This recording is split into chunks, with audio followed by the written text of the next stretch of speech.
Manuel Martínez, ¿cómo estás? Bien, Jesús, ¿tú? Muy bien, Manuel, y bueno, dándole seguimiento a todos estos personajes que has estado hablando durante todos estos programas, hoy tenemos un personaje que quizá tiene una característica única, ya que este personaje marcó el destino de una nación a través de su visión y bueno, ahí la pregunta sería, ¿qué hay detrás de él, de su nombre, de su numerología, y si él estaba destinado a ser ese personaje que cambiara la nación? En este caso los Estados Unidos de Norteamérica, no los conoceríamos hoy en día tal como es, si no fuera a través de la vida y obra de Abraham Lincoln. Pues bueno, Jesús, si llevas mucha razón en lo que dices, ¿no? Este país, Estados Unidos, posiblemente no sería lo que hoy es sin la figura del presidente Abraham Lincoln. Es un personaje, pues para muchos historiadores, considerado quizás el mejor presidente de la historia de Estados Unidos. Yo no sé si será el mejor, pero sí te puedo decir, pues por lo que yo he leído, pues de bastantes de ellos, sí es uno de los tres mejores. O sea, a mí no me cabe duda de que la época que este hombre vivió fue la época más tormentosa en la historia de Estados Unidos, incluso más tormentosa se pudiera decir que fue la liberación de Estados Unidos de la Gran Bretaña, porque fueron conceptos totalmente diferentes. Él trató de mantener unido algo que se acababa de romper y él utilizó todos los medios para mantenerlo unido. Incluso, como todos sabemos y como veremos a continuación, pues llevará al país a una guerra civil que él no provocó directamente, pero solo ya su elección como presidente, sabiendo sus ideas, hizo que el sur pues inmediatamente tomara la decisión de separarse. 7 estados de la Unión tomaran la decisión de separarse antes incluso de que él tomara posesión como presidente de Estados Unidos. Manuel, quizá debamos de partir de la fecha de nacimiento y qué hay detrás de su numerología. Tengo entendido que él nace un febrero 12 de 1809.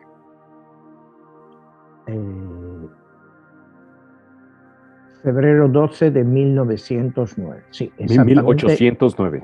Sí, febrero 12 de 1809. Entonces, cuando sumamos los números, vemos que es 1 más 2, 3, 4, 5, 6, 8, 14 y 9, 23, que nace con un número 5. Ya ahí tenemos la primera señal. Acuérdate que siempre hemos dicho aquí que el número 5 es el número de Estados Unidos.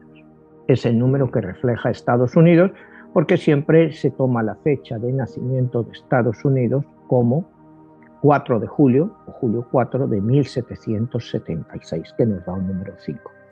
Entonces, pues no hay número más americano y más nacionalista que el número 5. Abraham Lincoln ya nace con ese número, ya nace con ese número.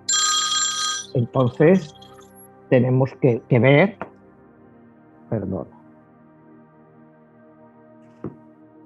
tenemos que ver que él ya, bueno, pues tiene un precedente increíble, ¿no? Que le va a definir mucho su futuro nacionalista y en favor de Estados Unidos.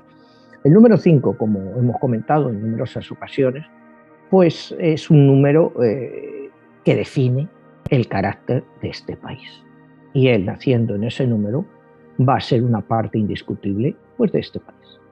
Él, como hemos dicho, nace un 12 de febrero de 1809 en la localidad de Huntersville. Huntersville es una localidad de Kentucky. O sea, ya estás hablando del sur. Él nace ya en el sur de Estados Unidos. Pero el sur, en esa época, esa parte, lo que era Kentucky, era casi como decir la Nueva América, porque era un nuevo estado. Entonces había muchos emigrantes de otras zonas de Estados Unidos, como de Virginia, que era de donde provenía su familia original, pues que se iban moviendo pues, a esos nuevos estados o territorios. Partiendo de este punto, vemos pues, que él nace en una familia relativamente pobre, granjeros, no unas personas con muchos medios. Él adoraba a su madre, no así a su padre. Su padre pues era, me imagino, una persona de la época bastante violento, bastante iracundo. Él se siente fuertemente atraído por el estudio, pero él no estudia en el sentido de que él prácticamente no va a la escuela. Él es una persona totalmente autodidacta. Él aprende a leer y a escribir pues a través de, le enseña a la madre, le enseñan también en la parroquia, pero él formalmente no atiende escuela.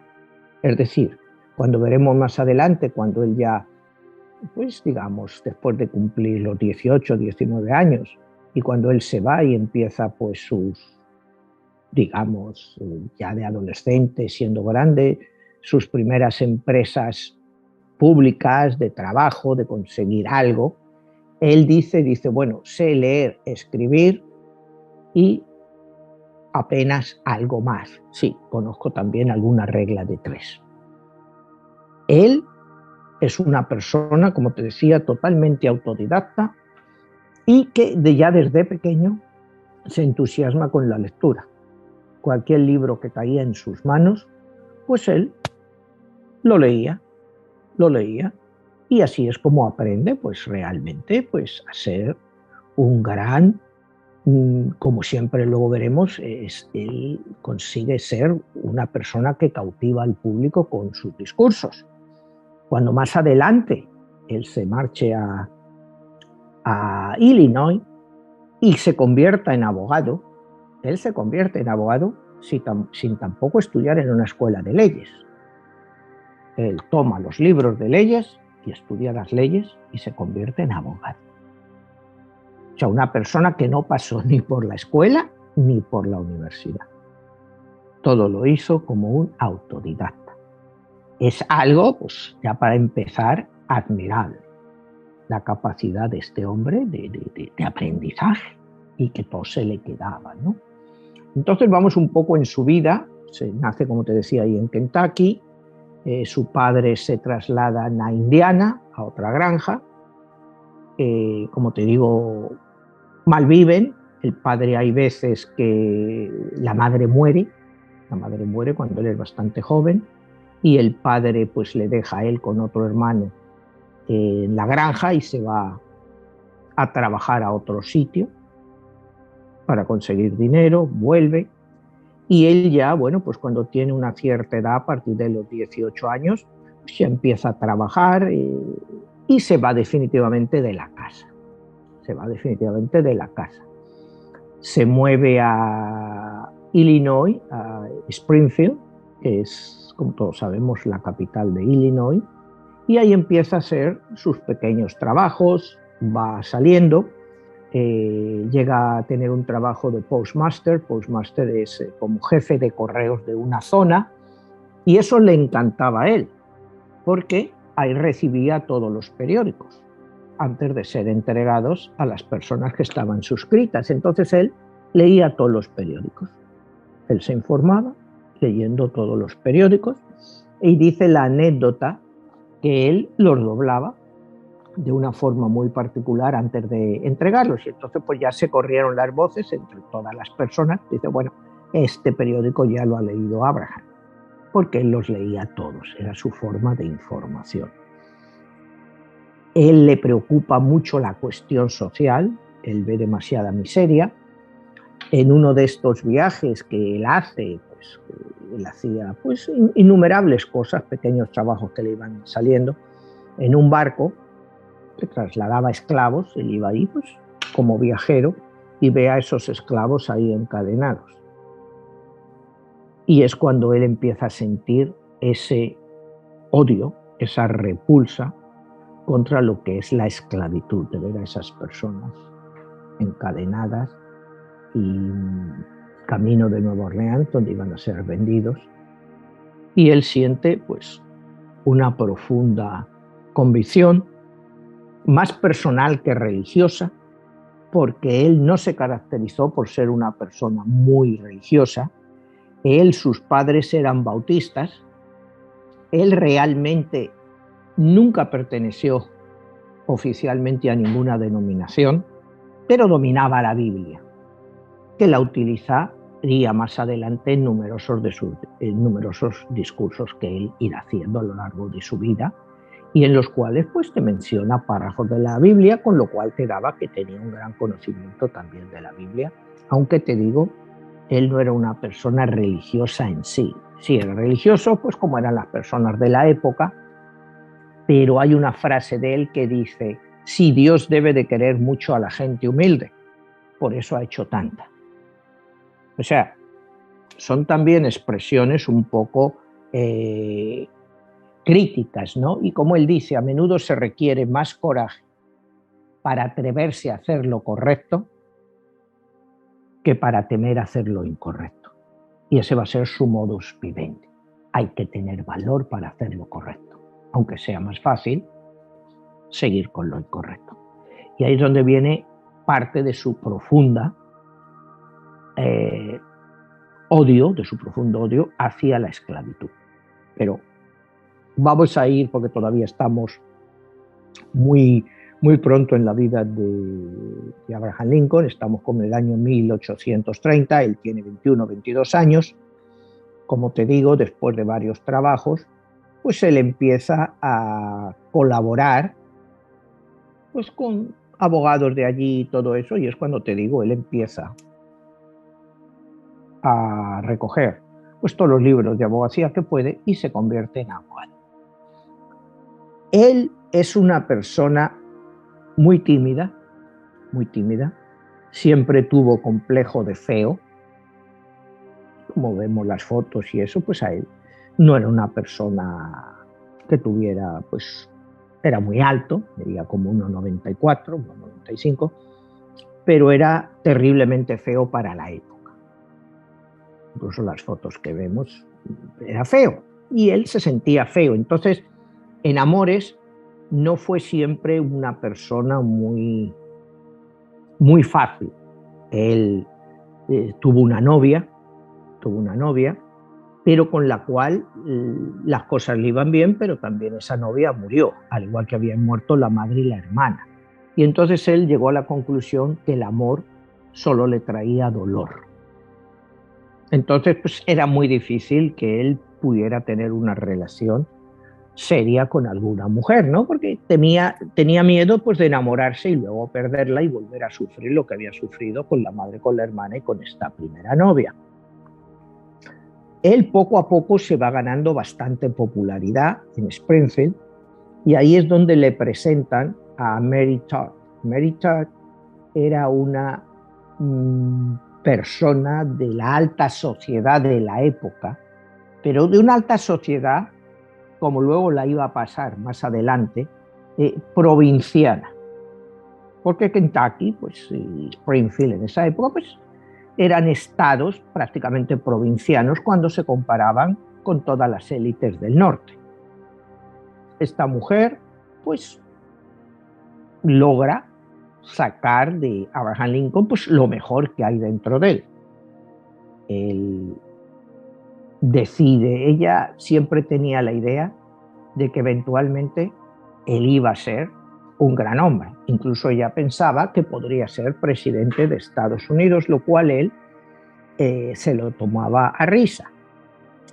Y en una de las cosas, cuando te hablaba de que creía que era muy feo, más adelante, cuando él empiece ya a meterse mucho más duro en la política, durante un debate, una mujer le dice, porque él tenía un gran sentido del humor también, a pesar de que tenía un carácter muy arisco, pero tenía un gran sentido del humor, según cuentan. Y entonces, durante uno de estos debates, una mujer le grita desde el público: usted es un hombre de dos caras. Entonces él se la queda mirando y le dice: señora, ¿usted se cree que si yo tuviera dos caras me iba a presentar con esta? O sea, él, te digo, se lo tomaba un poco también a risa, pero reconocía, pues, más adelante veremos que si tú ves las pinturas o fotos de la primera época, él tenía como muchas marcas en la cara. cuando es escogido cuando va a ser presidente, es cuando sus asesores, digamos, le dicen que se deje crecer la barba, que le da un sentido un poco más, que no le deja ver tantas marcas como tenía. Y es pues las imágenes que tenemos ahora de Abraham Lincoln con la barba.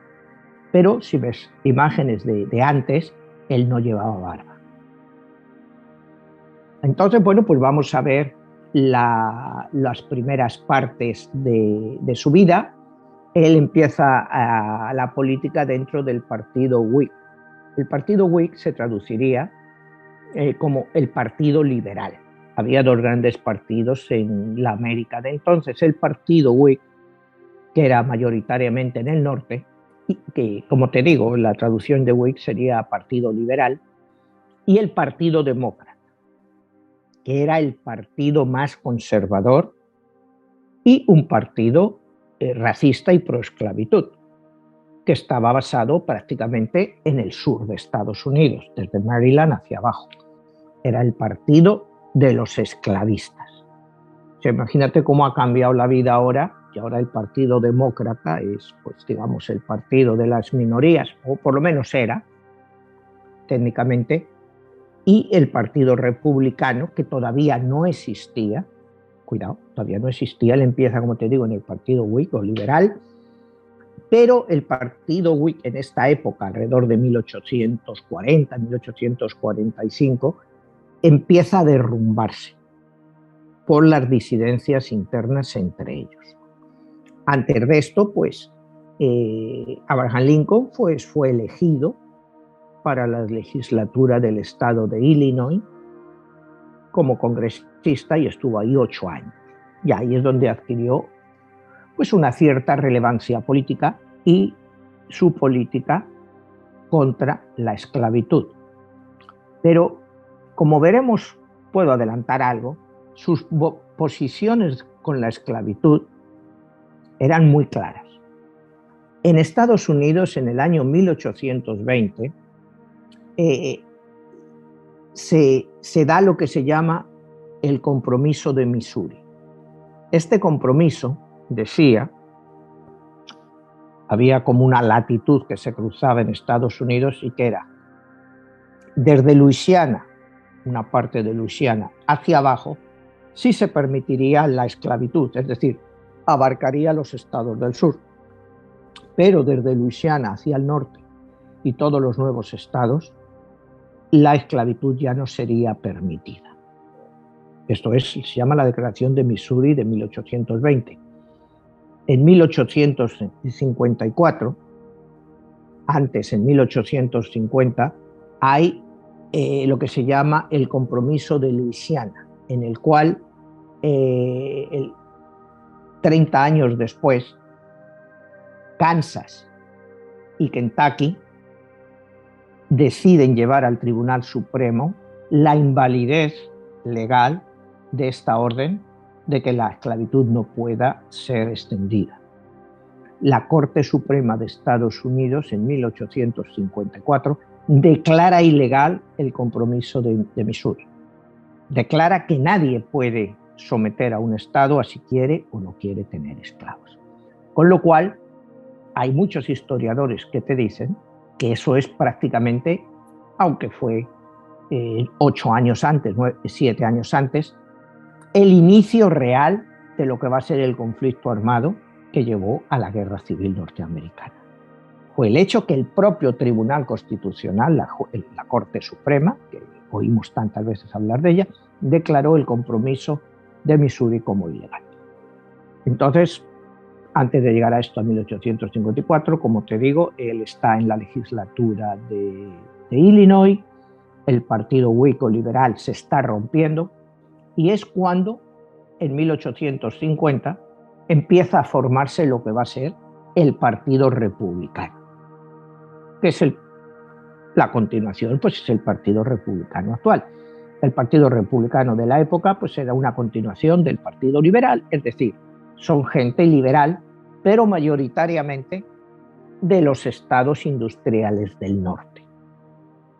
O sea, que tenían otra visión totalmente diferente. Por supuesto, eran antiesclavistas, y abolicionistas. En 1854, Abraham Lincoln es presentado como candidato a la vicepresidencia de este partido, pero es derrotado por otro candidato, entonces no corre a las elecciones como vicepresidente. Va a ser unos años después cuando él se va a presentar como congresista ya al Estado, o sea, nacional. Él gana las elecciones en el estado de Illinois, en su distrito, con el compromiso de estar solo 2 años en el Congreso. Acuérdate que aquí el Congreso se renueva cada 2 años. Entonces él está solo 2 años en Washington y se vuelve. Él, cuando va allí a Washington, pues tampoco tenía mucho dinero, aunque la esposa sí era de mucho dinero, pero él no quería utilizar el dinero de la esposa, y está en una especie de boarding house, en una especie de colegio, de casa, para los congresistas nuevos.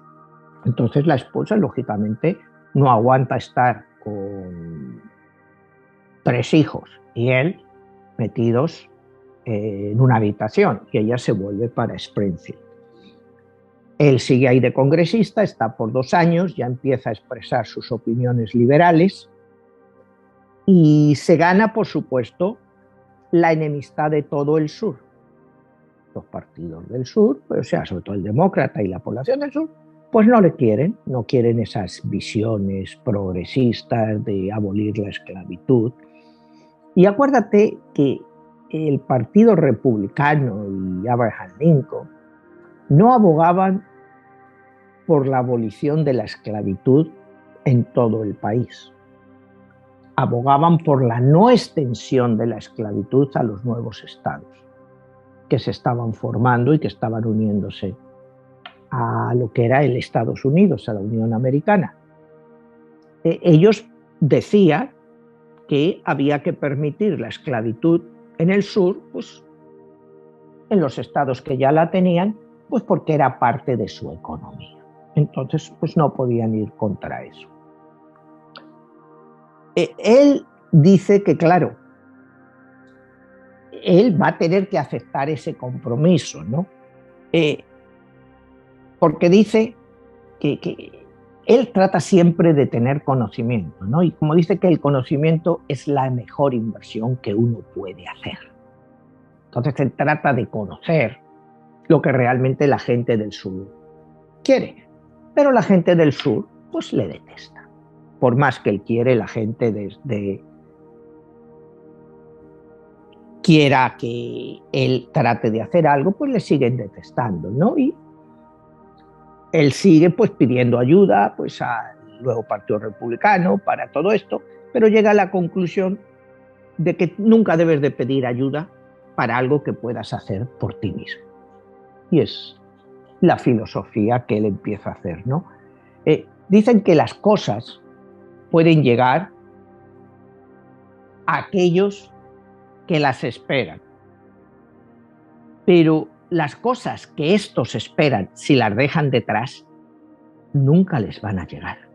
Por lo cual, él hace como un llamado a la acción. Si queremos cambiar las cosas, tenemos que cambiarlas nosotros mismos. No podemos esperar que alguien nos lo traiga ya todo hecho. Y es lo que vemos, bueno, pues en nuestra vida, muchas personas pues que se quejan constantemente de todo, pero tú les ves que no hacen nada para cambiar las cosas. Y él va contra eso, contra el quejarse sin hacer nada por cambiarlo. O sea, yo creo que esto es muy importante en su filosofía, ¿no? Como te digo, él tiene un gran sentido del humor, aunque no lo parezca, y dice que la risa puede ser utilizada para calmar la mente y deshacerse de algunos pensamientos terribles que nos llegan. Por eso él trata de utilizar el humor, como te decía antes en el caso este de un debate. Llegamos al año 1858 y él inicia una campaña para tratar de llegar al Senado de los Estados Unidos, no ya del Senado estatal, sino el Senado nacional. Él tiene un gran rival que se llama Stephens, el senador Stephens, que técnicamente iba a ser reelegido. Él era del Partido Demócrata, y entonces a Lincoln se le ocurre la idea de los debates. Es la primera vez en la historia de Estados Unidos donde se inician los debates. Ellos concuerdan tener una serie de debates, si creo recordar son como 7. En el primer debate Stephen, que era pues un gran orador con una gran experiencia política, pues en el primer debate Stephen le destruye. Pero Lincoln va aprendiendo, y cada vez lo va haciendo mejor en estos debates hasta que acorrala realmente a Stephen. Sin embargo, esto no le sirve para ganar el Senado. Stephen es el que gana. Él es el candidato de los republicanos y Stephen es el candidato de los demócratas, que se hace con el Senado, o sea, con un puesto en el Senado de Washington. Esto no le desanima a Abraham Lincoln, que sigue trabajando fuerte con el partido demócrata, y dice una de sus frases más famosas: no puedes escaparte de la responsabilidad de mañana al evitarla hoy. En el sentido de que, bueno, pues sí, he perdido, pero esa ha sido mi responsabilidad. Pero el mañana está por ver y yo acepto mi responsabilidad. Y él sigue adelante. Y es en 1860, durante el Congreso, para la designación del candidato a la presidencia del Partido Demócrata, donde él logra imponerse. Y logra imponerse pues ante gente muy importante, como era el senador de Nueva York, que iba a ser el candidato republicano, pero él logra convencer a la Asamblea republicana para que le nombren su candidato. Efectivamente, ya solo el hecho de que él sea el candidato de los republicanos hace que el sur tiemble, que el sur empiece a expresar sus dudas. Y se produce un hecho muy curioso. Las elecciones, normalmente pues hay siempre 2 candidatos, históricamente el republicano y el demócrata. El Partido Demócrata se parte. Unos más radicales que otros, entonces presentan 2 candidatos diferentes. Y otro más se sale también de los demócratas y forma un partido Unión del Pueblo. Entonces nos vamos a ver en una confrontación en estas elecciones en el cual hay 3 candidatos demócratas y uno republicano. ¿Qué pasa con esto? Bueno, se celebran las elecciones, a ver si... que se celebran las elecciones, aquí lo tengo exactamente, en noviembre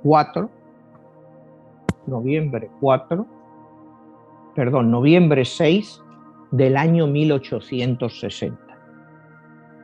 En estas elecciones de noviembre 6 del año 60, mira qué numerología, nos da otra vez 5 viniendo de 23, que es el número con el cual Abraham Lincoln había nacido. O sea, las elecciones se celebran con el número más americano, con su número de nacimiento y con su misma combinación numérica. ¿Qué nos quiere decir esto? Él gana las elecciones, pero él solo obtiene el 39.5% de los votos y 1.895.000 votos. Los otros 3 candidatos juntos suman más de 3 millones de votos. Entonces, él es elegido presidente porque gana las elecciones, pero con una margen muy exiguo, lo cual te quería decir que había un 60% de americanos, sobre todo de americanos del sur, pues que no lo querían, pero que ellos mismos habían dividido su voto entre los tres candidatos. Y esto me recuerda mucho a las elecciones del año 92. ¿Te acuerdas que George Bush padre se encontró con que los republicanos, no los republicanos, sino un disidente republicano, como era Ross Perot, se sacó su propio partido y se presentó a las elecciones, con lo cual impidió que George Bush ganara y que fuera Clinton el que ganara, porque Ross Perot le quitó a este hombre, a George Bush padre, como 12-13% de los votos que hubieran sido ultra suficientes para que George Bush padre ganara las elecciones. Entonces, es un caso muy parecido al de Lincoln. Esto es un hecho, cuando tú lo miras, muy curioso en la historia, ¿no? Porque parece que Lincoln va de bote en bote y que las cosas se le van poniendo para que sea presidente, pero es un presidente absolutamente minoritario. No está respaldado en el sur. Entonces, claro, este hombre pues, se encuentra en un momento dado en que él es elegido presidente. Van a pasar unos meses, de noviembre a marzo, más o menos cuando él tiene que ser jurado como presidente. Que otra vez, cuando él es jurado presidente, un 3 de abril del año 1861, otra vez nos da 23:5. Es algo increíble. Toda la combinación numérica que le da esto. Número 5, siempre el número americano, como que él iba destinado, y ya te digo, yo no creo en el destino, y ni él tampoco, él se lo había forjado, a ser, bueno, pues quizá el presidente, como hemos dicho antes, más grande de la historia, pero fíjate cómo los números le acompañan siempre. Es algo increíble que con fechas tan diferentes, que todas te sumen 23 y te den un número final 5. Es un caso extraordinario, que yo no creo en los personajes que hemos hecho aquí, nunca nos haya dado esto, de alguien tan americano y reflejado en los números. Sí. Y curiosamente, el billete de $5 de los Estados Unidos es el de Abraham Lincoln. Exactamente. Otro número 5. No creo que cuando se emitió ese billete se estuviera pensando en el número 5. Aunque nunca lo sabes, porque ten en cuenta que aquí, pues todo lo que es la fundación de Estados Unidos y mucho, pues hay muchos masones, rosacruces, que entendían bien el significado de la numerología. Entonces, quizá pudo haber algo, pero no tenemos evidencia histórica de eso. Entonces, que es elegido entre noviembre y abril, que va a ir a jurar como presidente, pues él tiene infinidad de amenazas de muerte e incluso un intento de asesinato en Baltimore. Él logra escapar de este intento de asesinato, pero para llegar a la capital, a Washington, D.C., él tiene que llegar disfrazado. Porque estaban esperando para matarlo. O sea, ya le habían amenazado. Entonces todos los grupos estos del sur, como te había comentado, ya en cuanto él es elegido en noviembre, en diciembre, pues 7 países del sur, 7 estados del sur, se salen de la Unión, se van a Montgomery, en Alabama, y nombran presidente de esta nueva confederación a Jefferson Davis, que era un senador estatal, o sea, un senador norteamericano, o sea, del Senado de Washington, D.C., y le nombra presidente de esta nueva confederación. Este es el panorama con el que se encuentra Lincoln nada más llegar al poder. con que 7 estados se le han separado. O sea, yo no creo, claro, si tú miras la historia de Estados Unidos, nunca nadie, antes ni después, se va a encontrar con una situación tan compleja. ¿Cómo manejar eso de una forma que sea legal y a la vez lo menos conflictiva posible? Unos días después, en abril 13, es el asalto a Fort Sumter ahí, y ya realmente la Confederación pues ha iniciado la guerra civil. Ya prácticamente es imposible la vuelta atrás. En el norte hay bastante oposición a ir a una guerra. Si miramos la composición de las fuerzas, el norte pues tampoco tenía un gran ejército en ese momento. Tenían que empezar realmente a formar un ejército. La población de Estados Unidos en esa época era de 30 millones de habitantes, divididos 20 millones y medio en el norte y 9 millones y medio en el sur. Y podría decir la proporción era de 2-1. Pero esto no es realmente así, porque de esos 9 millones y medio de la población del sur, 3 millones y medio eran esclavos. Solo para darte una idea de la magnitud de lo que significaba la economía esclavista en los estados del sur. Era todo. Los esclavos del sur, se calcula que el valor de esos 3 millones y medio de esclavos equivalía al Producto Nacional Bruto que generaba todo el norte en un año. O sea, para darte idea de la magnitud de lo que suponía la riqueza del sur en relación al porcentaje que equivalía pues los esclavos. El sur alegaba que los esclavos eran su propiedad, y si ellos querían irse pues a Oregón o a cualquier nuevo estado que estuviera empezando a salir y hacerse parte de la Unión, que si un granjero se llevaba sus vacas, sus gallinas, cuando se iba para el oeste, porque ellos no iban a poder llevarse a sus esclavos si eran su propiedad. Ese era el argumento siempre del sur, que ellos tenían el mismo derecho. Y Lincoln pues, se oponía a eso porque se oponía a la expansión de la esclavitud, no a la esclavitud.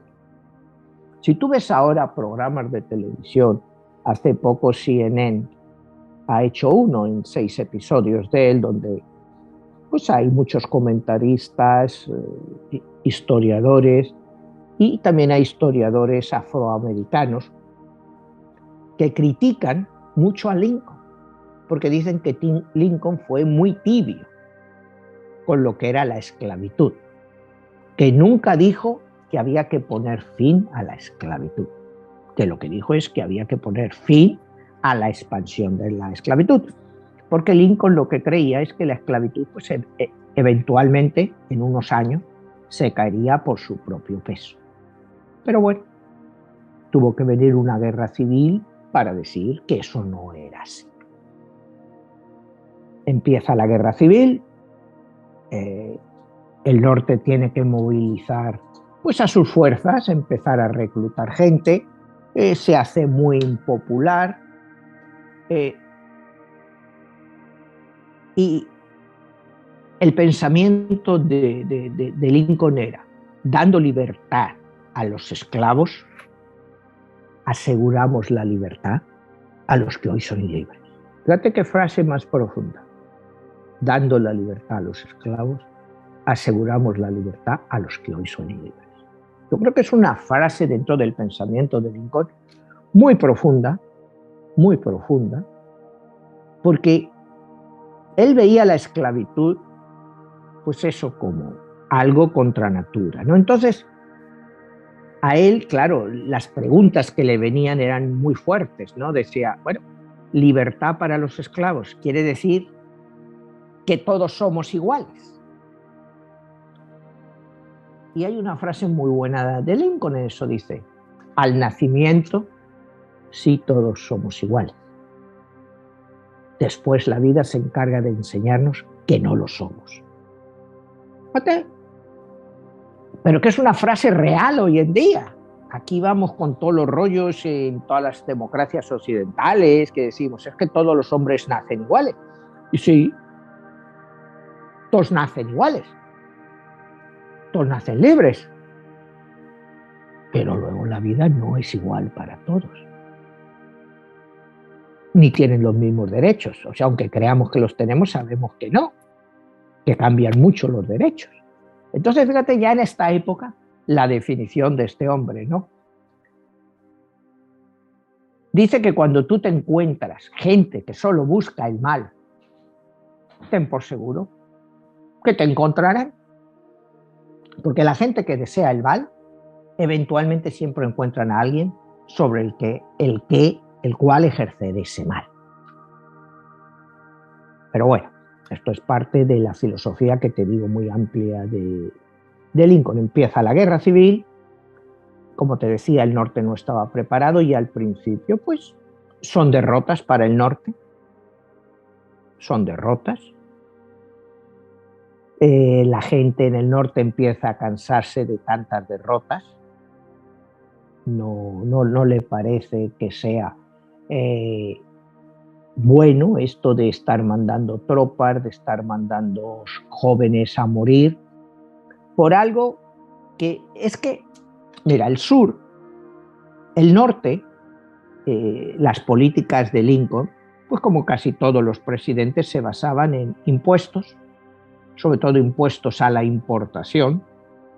Estos impuestos a la importación favorecían mucho la capacidad industrial del norte, porque al imponer tarifas a productos que venían de fuera, sobre todo de Inglaterra, hacía que los productos producidos en Estados Unidos fueran mucho más competitivos, porque esos no tenían impuestos, los tenían los que venían de fuera.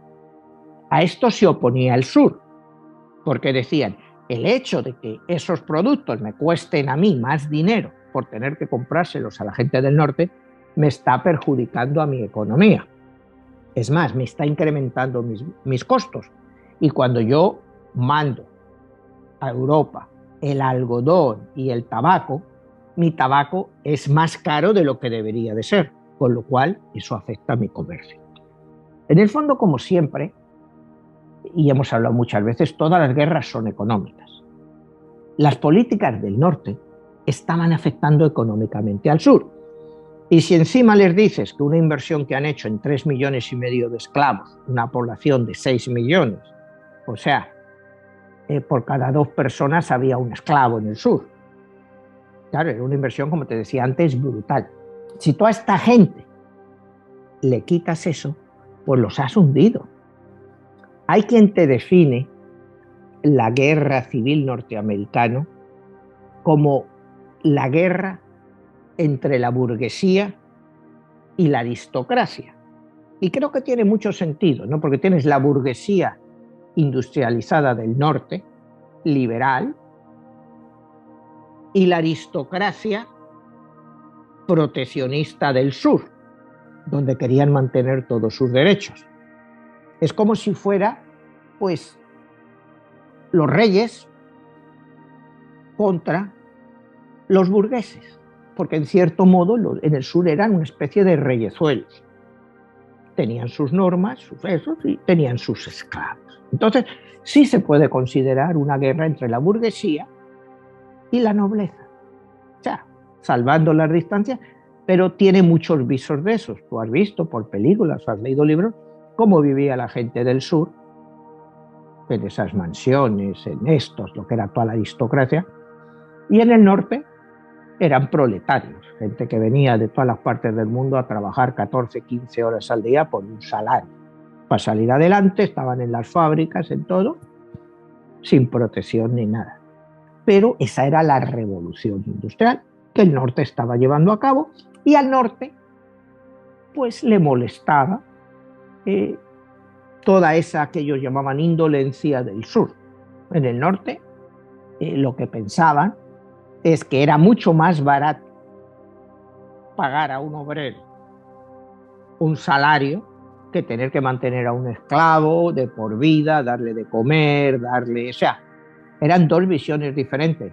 O sea, que no eran tan demócratas en el sentido de que querían la libertad, no, sino ellos querían mano de obra a la cual pudieran pagar lo que le pagaran en la época, que normalmente, pues siempre históricamente, pues eran salarios bajos para tener beneficios más altos. Entonces en el norte pues eran partidarios pues, de esa forma de vida, en contra del sur, de tener pues plantaciones muy costosas a costa de los esclavos. Y que además ellos pensaban pues que no les favorecía a ellos para su expansión industrial. O sea, estos son muchas cosas que hay dentro de lo que fue la Guerra Civil Americana. No esto de que ya liberar a los negros, no. Pues te digo, la idea original no era liberar a los negros. La guerra no empezó por eso en absoluto. La guerra empezó, es una guerra de separación, que se separan 7 estados, luego más adelante se les unen otros 4, pero es una guerra de separación, es una guerra civil, no es una guerra por la libertad de los negros, porque te digo, originariamente no se pide la liberación de los negros, se pide la no expansión de la esclavitud y que la esclavitud se mantuviera dentro de los estados del sur. La guerra continúa, como te digo al principio, pues para el norte no le va nada bien. Y el 1 de enero de 1863, Lincoln firma lo que fue la famosa Declaración de Emancipación, en la cual él da la libertad a todos los negros. Pero claro, eso servía para las partes conquistadas o donde había negros bajo el dominio de la Unión. Caso como el de Maryland. Maryland es un estado del sur que no se unió a los rebeldes, permaneció dentro de la Unión Americana. Entonces, a los negros de la población negra que estaba en Maryland, automáticamente les llegó a todos la libertad. Ya había muchos libres, pero les llegó a todos la libertad. Eso hace que cuando se va corriendo la voz por los estados del sur, empiecen a levantarse la población negra. Claro, ahí le generan un caos todavía mucho más grande a la Confederación. Porque claro, la Confederación dependía de la productividad de la población negra para mantener al ejército, mantener el armamento, mantener todo. Lincoln se cansa ya de los generales que estaban mandando la ofensiva y es cuando elige al general Ulysses Grant, que más adelante sería presidente de Estados Unidos, como el jefe de los ejércitos de la Unión Americana. Él es un gran general, quizá excesivamente violento, y él inicia pues una política de ataques de tierra quemada. Él no va a dejar nada con vida. Acuérdate, si hemos visto la película Lo que el viento se llevó, lo que es la caída de Atlanta y más adelante la caída de Savannah, pues que son auténticas masacres. Lincoln era un buen estratega militar, él había sido por una época capitán del ejército, él estuvo ahí y bueno, se le aprendió nociones militares, cuando te digo de la época esta, pero una de las cosas en medio de esta guerra civil fue la marcha en 1864, lo que se llamaba el Camino del Bosque Perdido. En medio de la guerra civil comienza una masacre de la cual Lincoln, lógicamente, como presidente sabía de ella, contra el pueblo navajo. Y estos habitantes originales de la zona de Arizona son llevados en una marcha de 500 kilómetros hasta una reserva en Nuevo México. prácticamente sin comida ni bebida, con lo cual muchísimos de ellos mueren. Entonces, cuando tú ves aquí historiadores que te comparan, dicen, bueno, estás luchando por la liberación del pueblo afroamericano y estás permitiendo una masacre de este tipo con los que ellos llamaban pues, los pieles rojas, ¿no? Con los habitantes originarios de esta parte del mundo. Esto te lo pongo así como anécdota para que no veas que todos son luces, ¿no? Sino que él como gobernante pues tuvo también sus decisiones. Y a veces en este caso, bueno, pues esto fue un hecho lamentable. Seguimos con la guerra, la proclamación de emancipación, el norte ya va avanzando, sobre todo con este general Grant. El norte había bloqueado todos los puertos de salida del sur, con lo cual era imposible vender su algodón o vender su tabaco, porque los barcos del norte pues, le impedían la salida. Hay bombardeos de todas estas ciudades. Como te digo, es una contienda muy, muy sangrienta, ¿no? Porque cuesta como 600.000 vidas. O sea, es muy fuerte para la época. El sur, pues cada vez, en un momento dado, Inglaterra, para debilitar a Estados Unidos, estuvo a punto de reconocer a la Confederación, es decir, a los estados que se habían separado, pero a última hora se echaron para atrás porque dijeron, ¿cómo podemos reconocer a estados o futuros países que puedan ser esclavistas cuando nosotros en nuestros territorios hemos abolido la esclavitud? Entonces, no hace que prospere. Si Inglaterra hubiera apoyado a los estados del sur, quizá hubiera sido un conflicto mucho más cruento, porque el sur hubiera sido capaz de aguantar más. Acuérdate que la única vez que los ejércitos del sur logran entrar en el norte, toda la guerra se desarrolla en el sur. Al norte nunca le llega. Al norte solo le llega cuando llegan a Pensilvania en la famosa batalla de Gettysburg, que ahí es donde el general Meade derrota al general Lee. Y ya se supone, y fue un 4 de julio de 1863, que ya fue el fin en sí del sur. O sea, ya a partir de Gettysburg, ya nunca más el sur vuelve a recuperarse. A eso le juntas el bloqueo y la falta de exportaciones del sur, la falta de la llegada de dinero, pues hace que el sur vaya cayendo pues como piezas de dominó. Y luego te digo también con la agresividad del general Ulysses Grant.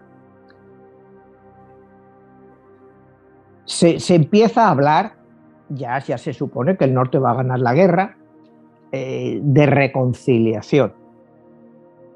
Y Lincoln es, por supuesto, favorable a la reconciliación de todo tipo, ¿no? O sea, él no quiere que haya venganzas, él quiere que haya una reorganización pacífica de todo el sur, que el sur entre otra vez en la Unión, y ya, y borrón y cuenta nueva. Y empezar, pues, lo que es la reconstrucción del país. Encontramos que cuando tú miras lo que fue la venganza después de la guerra civil contra el sur, pues fue muy pequeña, muy pequeña.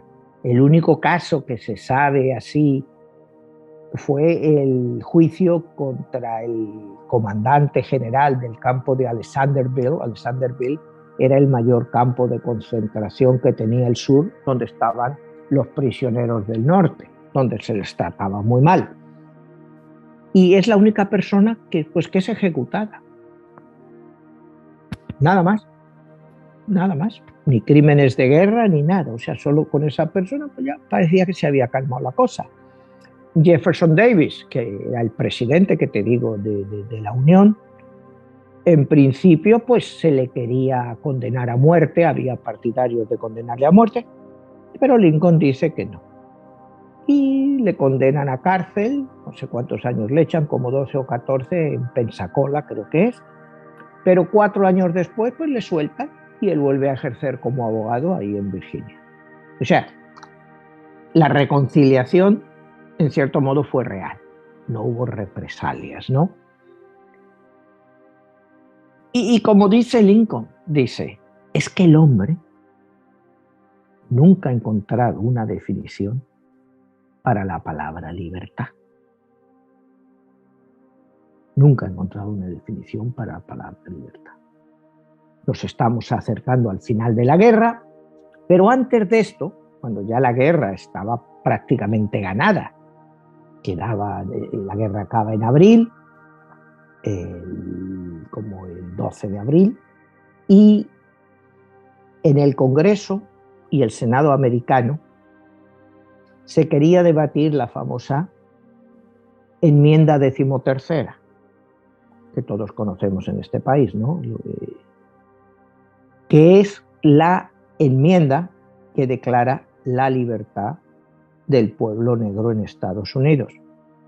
El Senado americano la había aprobado, pero el Congreso no la aprobaba. Acuérdate que para que una enmienda sea pasada en este país se requieren los 2/3 de los votos.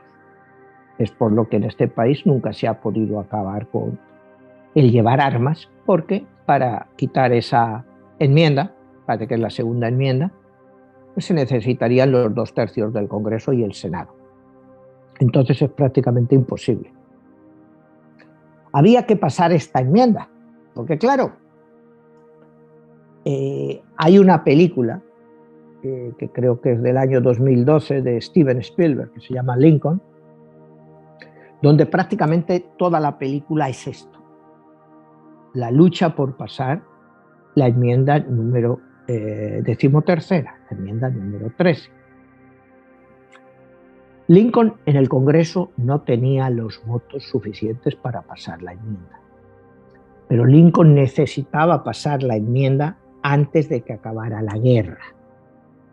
A Lincoln le envía delegados el sur, hasta el vicepresidente del sur, para negociar la paz. Pero Lincoln rechaza recibirlos porque quiere pasar antes la enmienda 13ª, porque él se piensa, si esta gente es readmitida otra vez en la Unión y otra vez vuelven a elegir sus senadores, sus congresistas, nunca va a pasar la 13ª enmienda. Entonces, técnicamente, no va a ser constitucional la libertad de la población negra. Entonces, esta película, que estaba claro, es todo basado en hechos reales, para los que la quieran ver, te demuestra todo lo que se hizo para que se pasara esta enmienda 13ª. Todo tipo de corrupción, todo tipo de fraude, todo tipo de compra de votos, de los cuales Lincoln estaba al tanto. Pero necesitaba que esa enmienda se pasara, porque si no luego llegaba el sur otra vez y no iba a ser posible pasarla. Entonces, yo recomiendo que vean esta película porque verán lo que tuvo que pasar este hombre. Pero te digo, hubo de todo tipo de corruptelas, de ofrecer puestos de esto, puestos del otro, compra de votos de todo tipo, para lograr que esta enmienda fuera pasada. Entonces, claro, esto es un hecho muy curioso en la historia, que el hecho más importante que significó la libertad para la población negra, se consiguió que el Congreso la pasara mediante fraude y compra de votos. Y esto es histórico. Lo que pasa que, claro, tú aquí en las escuelas y eso, nunca oyes de eso. Eso fue el fin que justifica los medios, porque el fin era bueno. Entonces Lincoln justificó todos los medios. Pero claro, si tú te vas a los puristas y te dicen, es que ahí se compraron votos de todo tipo, y es cierto, porque Lincoln necesitaba 20 votos más para tener los 2/3. Y los congresistas del sur, de los demócratas, que no necesariamente eran del sur, sino también de partidos del norte, porque acuérdate que los congresistas es por distritos, pueden ganar en cualquier distrito, se oponían totalmente a que se pasara esta enmienda, ¿no? Y entonces a Lincoln le hacen muchas preguntas, como tipo, es que me vas a decir que un blanco y un negro son iguales. ¿Me vas a decir que un negro va a estar votando? Dice, y ya lo próximo que vas a decir es que van a votar las mujeres. Claro, estás hablando del año 1865. El hecho de que sí, bueno, se acaba con la esclavitud, pero un negro va a ser igual. O sea, no les cabía en la cabeza y decían, como te digo, decían, ¿cuál es el siguiente paso? ¿Las mujeres votando? O sea, era lo que se pensaba en la época. ¿Me entiendes? Entonces este hombre les dice, sí, somos iguales, cara a la ley, pero no necesariamente somos iguales. Es lo que él trataba de decir. O sea, sí, pero no. O sea, y es una de las cosas, cuando te digo, tú ves ese programa de CNN sobre Lincoln, es las propias contradicciones que tenía Lincoln, pues con toda esta gente y todos estos congresistas que decían, ¿cómo van a ser iguales? ¿Cómo la Constitución puede decir que somos iguales cuando no lo somos? Pero la idea de Lincoln no era que al liberar a esta población negra se quedaran en Estados Unidos. Él quería que se fueran a colonizar otro país, porque no los querían. Él trata de hacer esto, y acuérdate que poco después se crea Liberia, este país de África, donde muchos negros americanos pues emigran después de la guerra civil y después de obtener su libertad, pero la mayoría se quedan porque ya habían nacido aquí, muchísimos de ellos. Pero te digo, la idea de Lincoln no era que se quedaran, sino que se fueran a colonizar otras partes. O sea, y esto que te estoy contando, te digo, pues sí lo has visto, como te digo, en este último programa que te digo de CNN, esta serie, sí se atreven a decirlo, porque por muchísimos años nunca nadie se ha atrevido a decir eso, que la idea de Lincoln no era que se quedaran, sino que se fueran, porque sabía que constituían un problema. O sea, ¿cómo a la gente del sur tú les vas a hacer tragar que son iguales que los negros, después que habían sido sus esclavos pues por 200 y pico años? Entonces, este hombre tuvo que lidiar con todo esto. Logra pasar esa enmienda, como te digo, con mucha dificultad y mucho juego negro y mucha compra de votos, pero logra pasarlo, con lo cual ya se garantiza que la enmienda está ahí. Y para que fuera revocada se necesitarían otra vez los 2/3 del Congreso, lo cual nunca lo iban a conseguir, porque los estados del norte eran mucho más numerosos y tenían más congresistas que ellos. Entonces ya el sueño del sur de volver a restablecer pues la esclavitud pues se desvanecía constitucionalmente. Acaba la guerra, el general Lee se rinde a Lincoln, bueno, se rinde ahí en Washington, se rinde. Como te digo, Lincoln les deja pues que conserven sus propiedades, sus caballos, que era su arma. Y bueno, unos días después, vamos a hablar del 15 de abril, la guerra había acabado el 10, el 15 de abril, en medio de todo esto, pues Lincoln decide ir al teatro, y cuando va a empezar la función, un partidario del sur, o sea, un ferviente personaje del sur, que era un actor que se llamaba John Wilkes Booth, pues le pega un tiro ahí en el palco donde él estaba. Y bueno, pues este hombre, John Wilkes Booth, salta al escenario, se rompe la pierna, la gente cree que está saludando y le aplauden. Fíjate qué cosas más curiosas de la historia. Salta, le pega un tiro, salta al escenario, y al se cae, romperse la pierna y hace así, y la gente cree que está saludando y toda la gente empieza a aplaudirle, ¿no? Fíjate qué contradicción. Parecía que le estaban aplaudiendo por haber matado a Lincoln. Claro, eso es una forma de mirar las cosas. Y cuando le dispara le dice en latín, sic semper tyrannis, que quiere decir así siempre a los tiranos. O sea, para el sur Lincoln era un tirano. Entonces, pues ahí acaba la vida de Lincoln. Muere unas horas después, muere exactamente a las 7:22 de la mañana, otra vez 7:09:11, que es una hora que está muy exacta en la historia, y él muere, como te decía, un 15 de abril de 1865, y muere con un número 3, el número de la espiritualidad.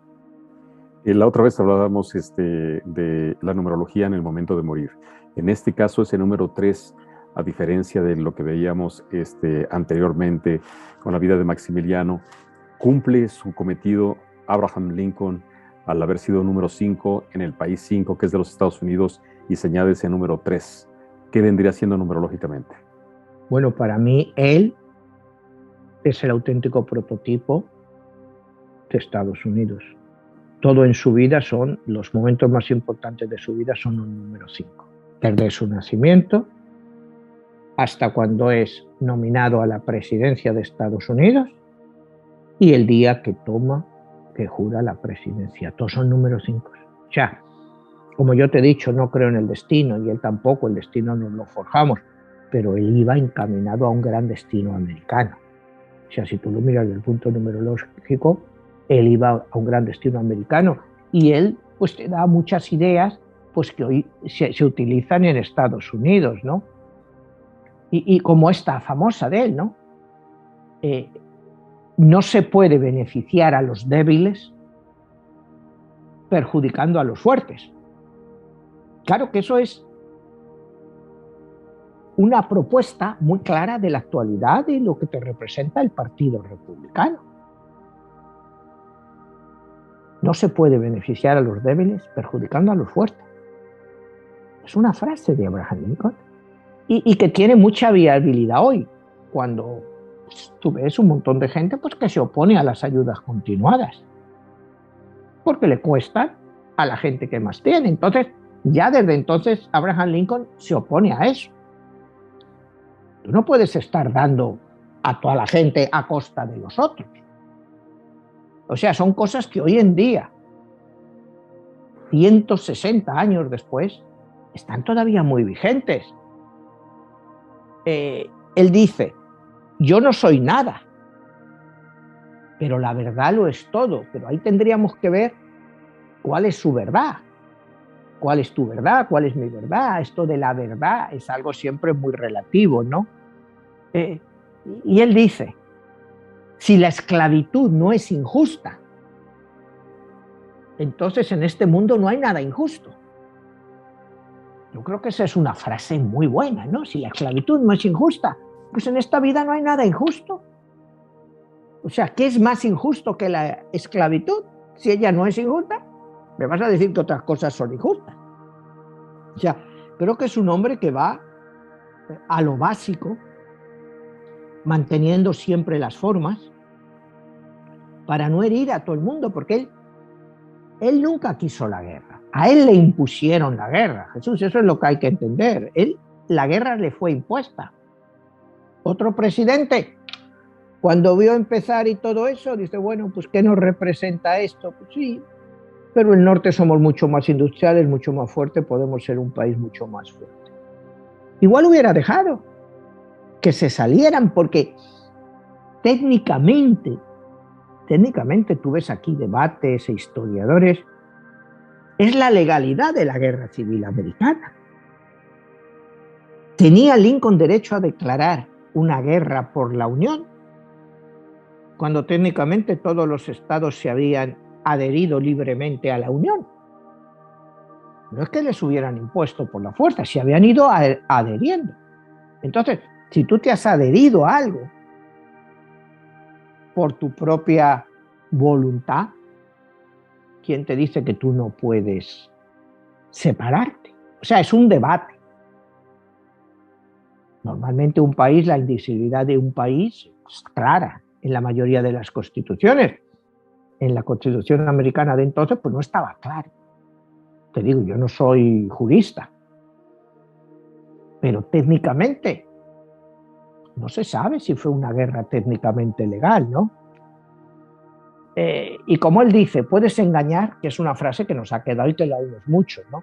Puedes engañar a todo el mundo en algún momento. Puedes engañar a algunos todo el tiempo, pero no puedes engañar a todo el mundo todo el tiempo. Eso es una frase que todavía hoy en día pues se utiliza mucho, ¿no?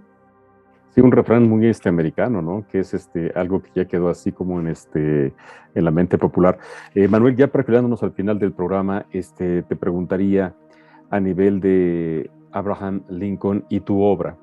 Da la casualidad de que hay un paralelismo entre lo que escribe Dan Brown en el Código Da Vinci y pone en la ciudad de Washington, D.C., donde está el monumento a Lincoln, me parece que a Jefferson, la Casa Blanca, toda una conspiración y la relación que tiene con la masonería y los símbolos masónicos. Y tú en tu libro 22, La Guerra de los Dioses, que tienes también toda una saga interesante de todo ese grupo que maneja misteriosamente, lo que siempre está detrás de estas cuestiones a nivel de la política, la economía. Yo te preguntaría, Manuel, ¿qué le representó a Abraham Lincoln haber sido masón? Bueno, él no era masón, que se sepa, él no era masón, pero él conocía la masonería. ¿Por qué la masonería utilizaría su mausoleo para ser parte de un simbolismo de la ciudad de Washington, D.C.? Por el significado que él tiene. Como te digo, él es el presidente quizá más grande de Estados Unidos. Él representa los valores americanos llevados a su máximo exponente.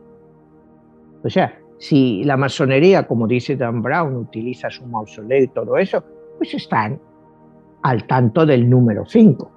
O sea, acuérdate que cuando aquí hablamos de los padres fundadores de este país, ¿por qué escogen la fecha 4 de julio de 1776? Es un símbolo. ¿Por qué?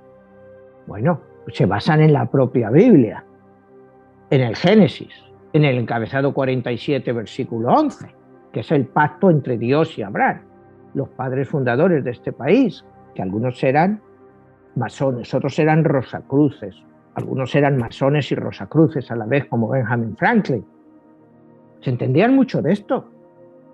Entonces, lógicamente, una persona que ha sido 555 en todo, con un 4 de julio de 1776, que es un número 5, pues tiene en cierto modo lógica. Si el libro de Dan Brown está acertado, entiendes que yo no sé si está acertado, tiene muchas cosas que pueden parecer, pues verdad. Parece lógico que se escoja el mausoleo de Lincoln, porque es un representante de esos valores, en cierto modo, que tiene la masonería, porque los valores de la masonería son igualdad y fraternidad. O sea, los métodos que siguen y todo eso, pero es igualdad y fraternidad, y creer en un solo Dios o en un arquitecto, o sea. Entonces era todo lo que creía Lincoln, aunque él pues no hay por ninguna parte que se especificara que fuera masón, ¿no? Que conocían los masones, por supuesto, en la época había muchísimos masones en el Congreso y en el Senado. Que ellos quisieran utilizar esto, pues es posible. No lo sé, hay tantas teorías sobre todo esto que no sé, que puede ser cierto, ¿no? Que Washington está diseñada de forma masónica, pues sí, es posible. Todo indica que sí, precisamente porque esta gente creía en eso y bueno, ¿por qué no, no? Decía Abraham Lincoln, ¿no? Cuando, ¿te acuerdas que le habían amenazado de muerte y intentaron matarle? Dice, si soy asesinado, entonces moriré una vez. Pero vivir con constante amenaza de la muerte es como morir una y otra vez. O sea, ahí te da a entender que él sabía que eventualmente pues, alguien le iba a asesinar. sea, ya se escapó de una, pero después le llegó otra. O sea, cuando tú haces una guerra civil, cuando tú privas a tanta gente de la riqueza, ya no estoy hablando de riqueza legal o ilegal, pero la esclavitud, los 3,5 millones de esclavos, era la riqueza del sur. Cuando tú a una gente le quitas su riqueza, se van a vengar. Eso está claro, como decía Maquiavelo, ¿no? Dice, tú a un hombre puedes matarle a su padre, eventualmente te puede perdonar, pero si le quitas su riqueza, nunca te lo va a perdonar. Y eso lo hemos visto a lo largo de la historia. Al sur le privaron de su riqueza. Esa, podemos decir que era una riqueza errónea, pero bueno, era su riqueza. Para ellos firmemente creían que los esclavos pues no eran seres humanos y que pues ahí estaba. Moralmente detestable, por supuestamente, ¿no? Y hay otra frase que se me había olvidado de él. Dice, si la esclavitud es justa, ¿por qué los que la creen justa no la aprueban por una temporada? Esa es una frase muy buena, ¿no? Si es justa, está muy buena. ¿Por qué no la aprobáis vosotros por una temporada, ¿no? A ver qué justa es la esclavitud. O sea, es un gran pensador. Y te digo, y tiene el mérito de ser totalmente autodidacta porque él todo lo aprende por su cuenta. Él no te va a una clase como hemos ido nosotros, donde pues nos enseñan las ideas, como acabamos de mencionar, desde Maquiavelo a Schopenhauer o a quien quiera. Él lo tiene que aprender. Y lo tiene que aprender con los libros que va consiguiendo, sobre todo de joven, que tampoco es una cosa del otro mundo lo que él puede conseguir en Indiana o cuando luego llega a Springfield, ahí ya sí tiene más, pero él lo tiene que hacer todo él, ¿no? Dice él, tienes derecho a criticar, pero para tener derecho a criticar tienes que tener un corazón dispuesto a ayudar. O sea, yo no sé si esto es, podrías decir, es moral cristiana, pero para criticar. O sea, porque tú fíjate lo que es nuestros políticos y toda esta gente que tanto nos gusta, que hablamos aquí de ellos, están siempre criticando. Tú lo ves a todos, el partido, la oposición, todos critican unos a otros. Pero ¿quién realmente tiene un corazón dispuesto a ayudar? Y es lo que él tuvo. Un corazón dispuesto a ayudar. Creo que, no sé, él dice que en nuestra vida tenemos que evitar que el triunfar sea más importante que cualquier otra cosa. Dice, no es triunfar, o sea, es convencer. O sea, porque triunfar, mucha gente puede triunfar de muchas formas. Puede ser muy exitoso teniendo dinero, o yo qué sé, o ser un actor muy famoso, o lo que quieras. Pero tienes que tener corazón para ello. O sea, no sé, yo le definiría, y sin ser él una persona religiosa, pues con unas ideas por lo menos espirituales muy, muy grandes. Muy bien, Manuel, excelente esta biografía y esta referencia histórica de Abraham Lincoln. Y bueno, pues no queda más que a nuestros amigos que son parte del programa, que nos dejen un like, que compartan en las redes sociales. ¿Y dónde más pueden conseguir tus libros? Bueno, pues todos mis libros los pueden conseguir en Amazon, pueden conseguirlo como tanto en papel, un libro normal, como en ebook o como en audiolibro, tanto en inglés como en español. Pues muy bien, Manuel, y te agradezco muchísimo y nos estamos viendo. Hasta la próxima. Hasta la próxima, Jesús.